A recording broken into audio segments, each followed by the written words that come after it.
ए दोस्त, जिंदगी नेमत ही सही मगर जीअण मज़ाक त नाहे।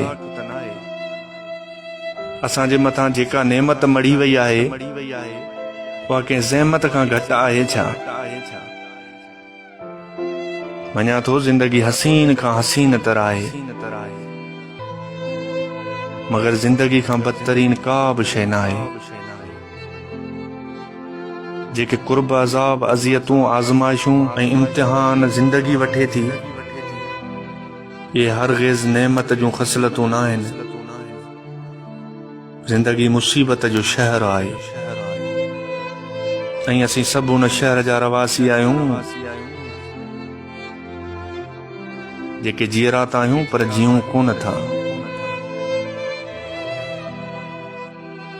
आज़ाद आहियूं पर मुसलसल क़ैद में आहियूं।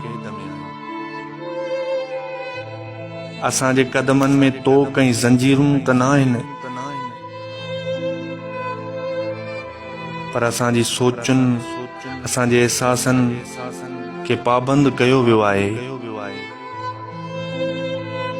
किथे मज़हबी ज़ंजीरुनि में क़ैद आहियूं, किथे ज़ात ऐं नस्ल परस्तीअ में, किथे फ़र्क़नि में आहियूं त किथे फ़िरक़नि में आहियूं। असां ज़िंदगी जे सर्कस में तमाशो पेश कंदड़ जानवर आहियूं, जिन जो कम सिर्फ़ तमाशो पेश करणु आहे। छा तव्हां उन ॻाल्हि खां इनकार कंदव